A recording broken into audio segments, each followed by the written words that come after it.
Liewe vriende, is weer eens 'n wonderlike voorreg om hier saam met u te kan wees en dit is so wonderlik om te weet dat ons kan hande vat om die woord van die Here te kan versprei en die feit dat dit oor televisie kan wees, dis eintlik so 'n groot voorreg en dat dit wêreldwyd kan wees, dis fantasties en my gebed is net altyd dat die Here sal gee, dat die regte mense op die regte tyd sal inskakel, want daar's baie boodskappe, daar's baie geleenthede en dat die regte geleenthede, die regte mense sal ontdek, sodat mense kan agterkom hoe dat die Here betrokke is in hulle lewens en hoeveel die Here vir hulle omgee, dat die Here weet van elke individu. So weet sommer net vandag, u is belangrik vir die Here, u is in sy fokus vandag, hy gee om vir u, hy is lief vir u, dit mag nie altyd so voel dat die omstandighede vir u sê dat die Here is lief vir jou nie, maar die werklikheid is die Here is en daarom is u ook vandag ingeskakel op hierdie spesifieke program, sodat die Here sommer net met u kan praat en vir u kom seën en vir ons kom help, dat ons die regte koers in ons lewens kan kies. So wees sommer net baie welkom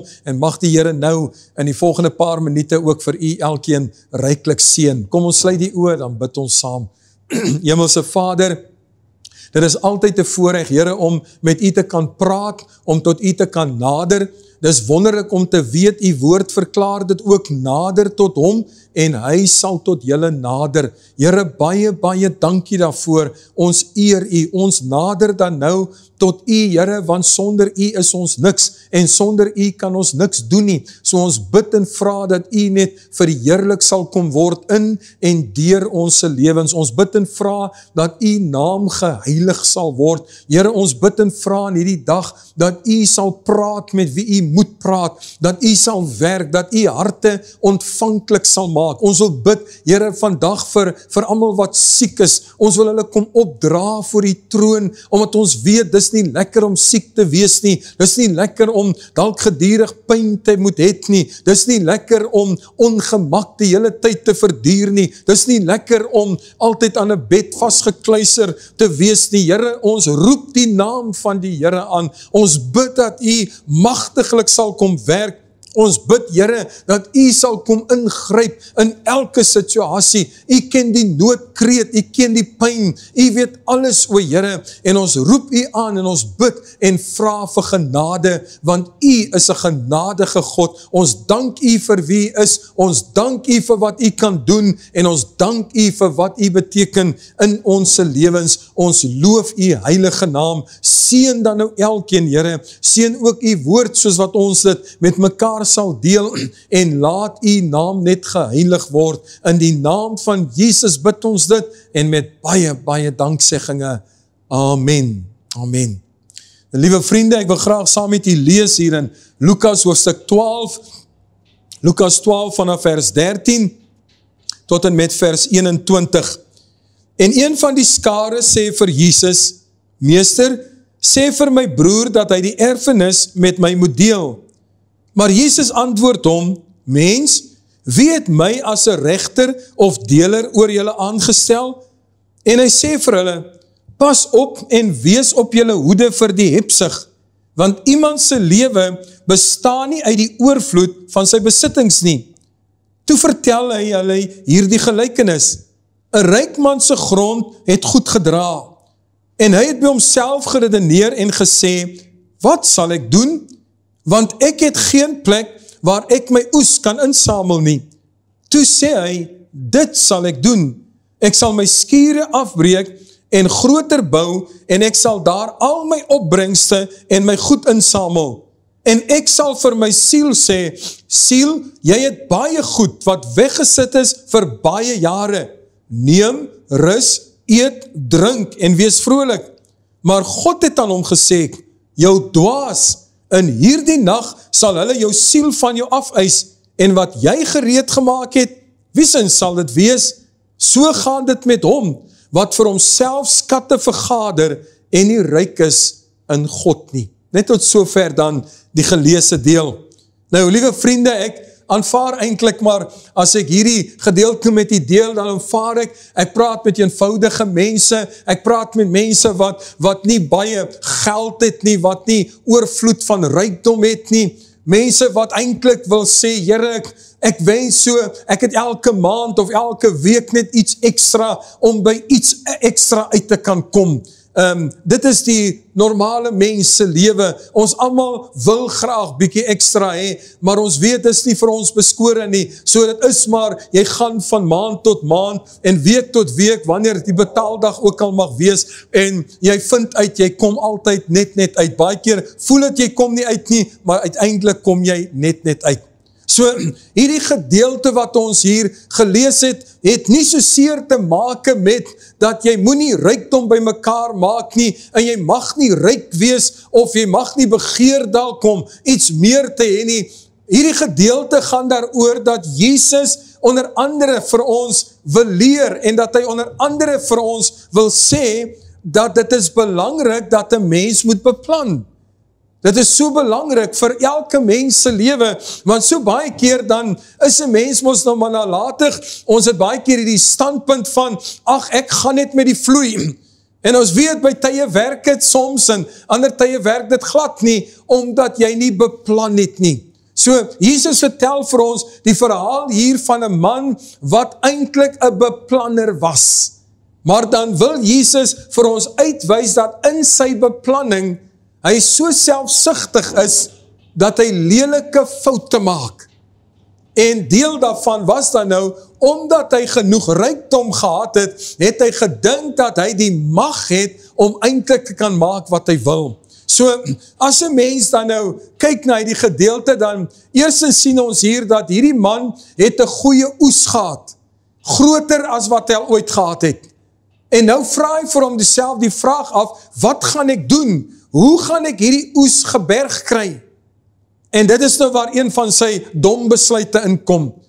Hy sê dat, wat ek gaan doen is om die voorraadskiere wat ek het, gaan ek almal afbreek, en dan gaan ek vir my nuus bou.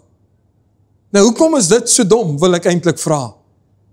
Want die vraag is eintlik, sou dit nie net beter gewees het, dat hy dalk die skiere vergroot nie, dat hy dalk net nog aanbouwings doen, vir die oes wat nou groter is, vir die skiere as wat hy al reeds het. Hoekom wil hy die bestaande skiere afbreek, vernietig, en dan nuus opbou? Stem jy saam, dat het klink baie beter om net aan te bou? Want die sien, liewe vriende, hy het geen versekering en belofte, dat die volgende jaar se oes net so groot gaan wees nie. So hoekom bou jy 'n nuwe skuur, omdat jy onder die indruk is, dit gaan altyd so wees. Dis die eerste keer wat hy so oes gekry het, dat hy sy voorraadskuur moes groter maak. So daarin is al reeds 'n bietjie dommigheid in opgesluit, dat hy dink nie aan môre en oormôre regtig nou nie, hy dink net aan nou, en hy gee nie om hoeveel geld hy nou gaan uitgee, om groter skure daar te kan sit nie. Maar die belangrike bly ook in dit, hy het beplan. Hy het beplanning gemaak vir hierdie groter oes. En so het ek en u ook nodig om planne te maak. Ons moet planne maak, hoe kan ons byvoorbeeld geld spaar, as die geld nie genoeg is nie, want dit gaan nie vanself maar net meer word nie, jy weet mos hoe dit werk.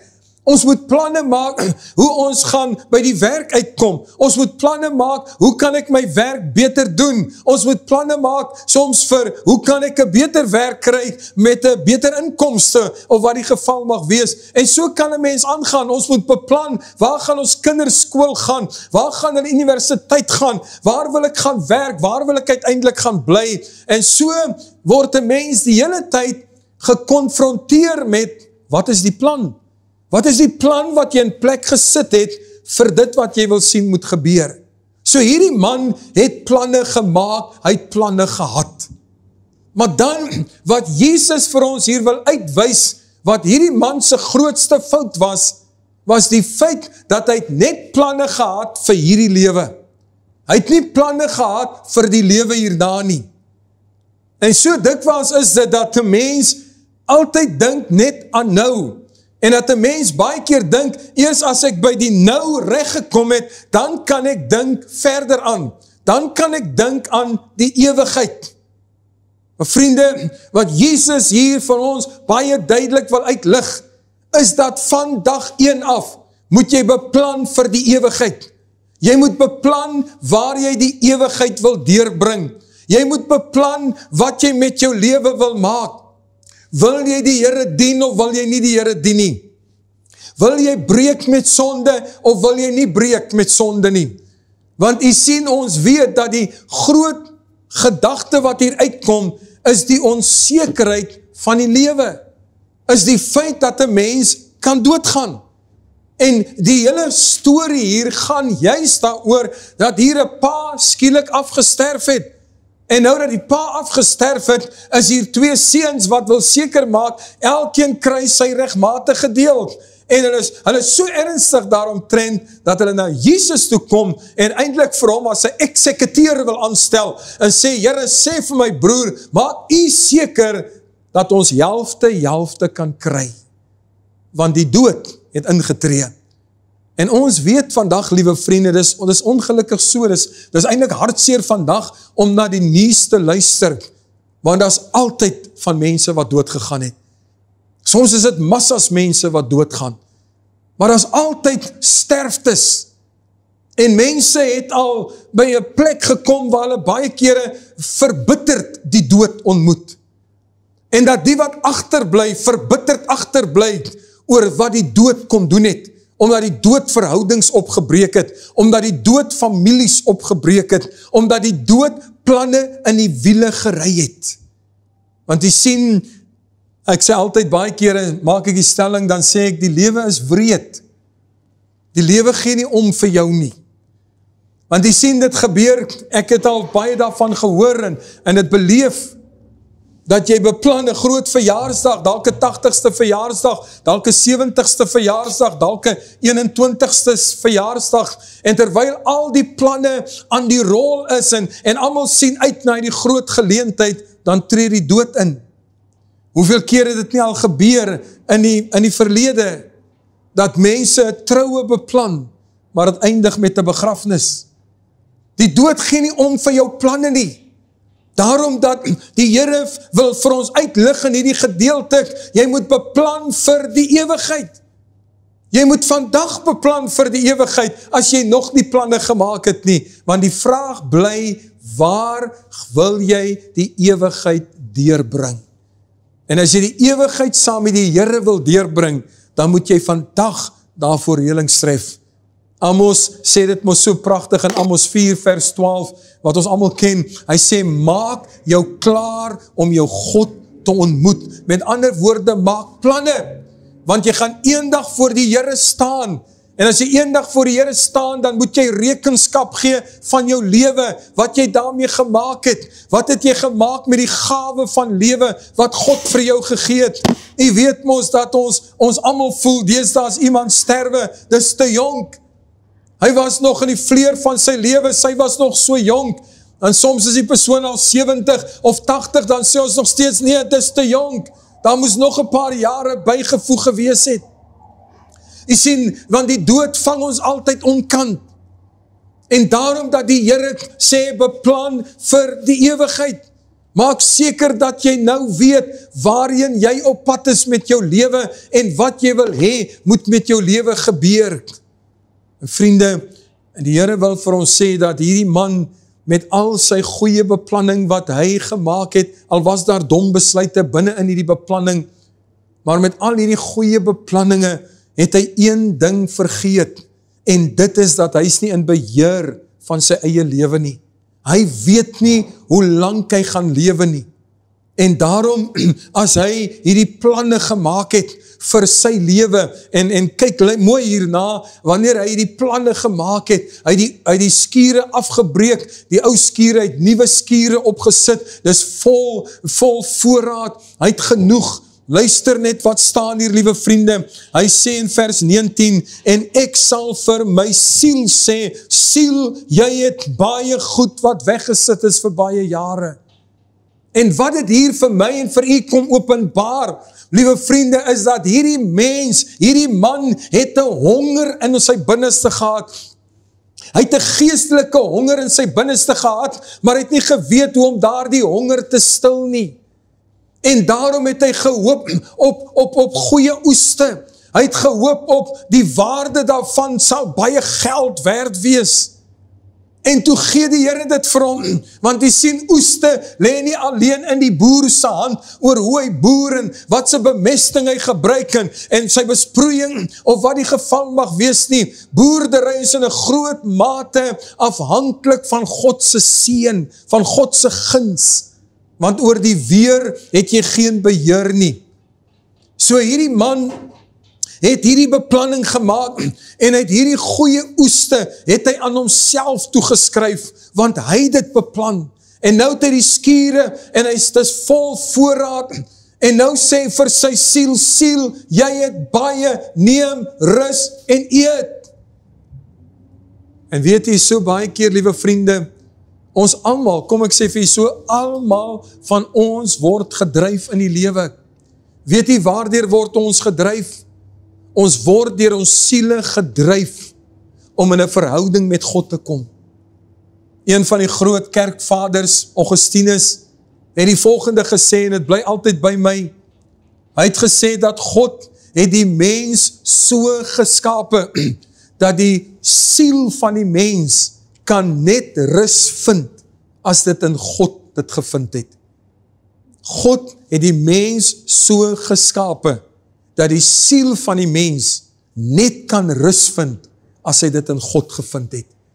Jy sien, toe God vir Adam en Eva gemaak het, of dan vir Adam eintlik, het hy hom uit die grond gemaak, uit die klei gemaak, en hy daar gelê as 'n lewelose pop, totdat God gekom het, en sy asem in Adam geblaas het, en dan sê die Bybel daar, toe God sy asem in Adam blaas, het hy 'n lewende siel geword. En al wat Augustinus probeer sê is, daai siel wat God in hierdie mens geplaas het, daai siel vind net rus, as hy dit in God gevind het, want het kom van God af. Daarom voel elke mens gedryf in die lewe, sommige dryf na roem, sommige dryf na geld, sommige dryf na rykdom, sommige dryf na om 'n naam te maak, sommige dryf om te kyk hoeveel likings kan ek kry, sommige dryf net, liewe vriende, om erkenning te kan ontvang. En dan besef hulle nie, dis hulle siele wat uitroep na God nie. Hierdie man sê, ek sal vir my siel sê, siel, wees rustig. Want dis duidelik uit hierdie storie wat vertel word, dat selfs nadat hy dan nou hierdie groot oeste gehad het, en groter skure gebou het, en die oeste al reeds in die skure was, is dit baie duidelik, dat daar was nog steeds 'n onrustigheid in hom. Dis hoekom hy sê, ek sal vir my siel sê, siel, wees rustig. My liewe vriend, ek en u moet besef, ons siele kan net rus vind, as God daaraan rus gee. Daarom moet ons beplan vir die ewigheid. Moet ons beplan waar ons die ewigheid wil deurbring. Ons kan nie maar net aanvaar, het sal maar van self gebeur nie. Ons kan nie maar net aanvaar, ons baie mense sê, God weet mos, laat hy daaroor besluit. Nee, hy het daaroor besluit. Hy het besluit dat die siel wat sondig moet sterwe. As mense hulle nie laat waarsku nie, as mense nie tot die ware besef kan kom, ek het die Here in my lewe nodig nie, en hulle wil hulle siele voed met ander dinge wat die wêreld aanbied, dan sê die Here, dan gaan jy geskok wees.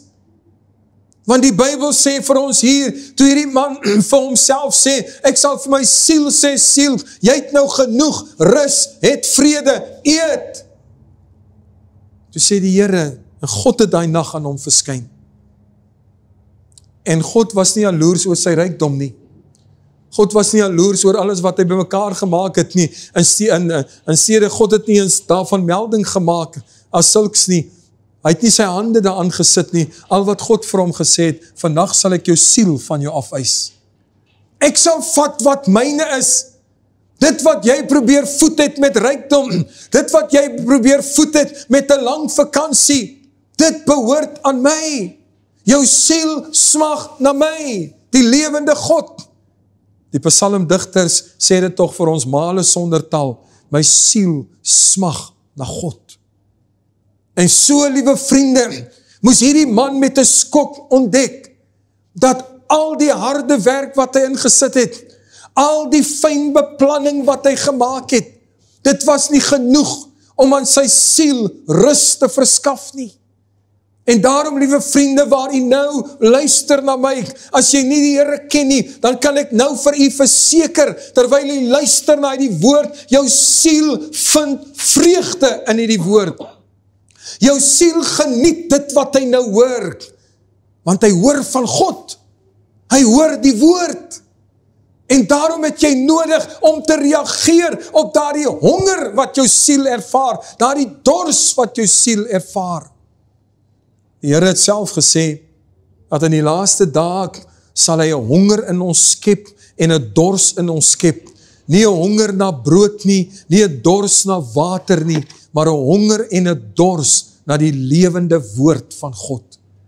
So my liewe vriend, ek wil vandag vir jou vra, hoe lyk jou beplanning vir die ewigheid? Is dit in orde? Jy sien, so baie keer het ons al ons testament opgetrek, wie gaan wat kry, en wie gaan hoeveel kry? Maar die vraag is vandag, het jy al voorbereidings getref? Nie net vir wanneer jy doodgaan oor wie wat gaan kry nie, maar het jy reëlings al getref vir as jy doodgaan, waar jou siel die ewigheid gaan deurbring? Want jy sien, Jesus self het ook daardie gelykenis vertel van die ryk man en van Lazarus, en hy het dit vertel om aan ons aan te dui, dat die dood maak, beteken nie maar net alles is verby nie, daar is lewe na die dood. Daarom, mens, dit is wat die Here vir die man wil sê, wat dan? Wat dan as God jou siel van jou afeis? Wat dan? Wat maak het dan saak, hoeveel jy by mekaar gemaak het? Jy kan niks daarvan saamvat nie. Jy kan nie, geen geld kan 'n plek in die hemel koop nie. Geen kerk kan vir jou 'n plek in die hemel verseker nie. Geen goeie werke kan 'n plek in die hemel vir jou verseker nie. Dit is alleenlik te verkry deur die bloed van Jesus. En daarom, my liewe vriend, het elke mens nodig om vrede met God te sluit. Elke mens het nodig om by daardie plek in sy lewe uit te kom waar hy eintlik vir homself moet sê, ek het alles in die lewe wat ek nodig het om te lewe, maar ek het nog nie sekerheid oor waar ek die ewigheid gaan deurbring nie. So liewe vriend, ek wil vandag vir u oproep, ek wil vandag vir u vra, as jy vandag moet sterwe, waar gaan jy die ewigheid deurbring? Waar gaan jy jou oë oopmaak? Gaan jou siel rus vind by God en in God, of gaan jou siel onrustig wees? Want jy het nie vir hom 'n plek bespreek by die Here nie. En daarom as jy luister na die woord vandag, dan is dit die oproep. Is God deel van jou beplanning? Is die ewige lewe deel van jou beplanning? Of lewe jy net vir nou? Want jy sien, as jy lewe net vir nou, dan sê die Here vandag ook vir jou dwaas. En is nie lekker om dit te hoor, as iemand vir jou sê, jou dwaas nie. Maar dis wat die Here vir hierdie man gesê het, jou dwaas. Kom ons bid saam. Hemelse Vader, baie, baie dankie dat ek, Here, nou in besonders net kan kom bid, en kan kom vra. U weet wie luister, u weet wie's ingeskakel. U weet wie van ons is gereed om te sterwe, en wie nie. Wie van ons het al planne gemaak en beplan vir die ewigheid nie. En ek wil nou bid, Here, vir hulle in besonders, wat nog nie planne gemaak het nie, dat hulle nou op hierdie oomblik 'n besluit sal neem, as ek doodgaan, wil ek graag by die Here wees. As ek doodgaan, wil ek hê my siel is in veilige hande. Here, help so iemand om nou net daar uit te roep en te sê, Here, wees my sondaar genadig in Jesus naam. Amen. Amen. Weet jy wat dit sal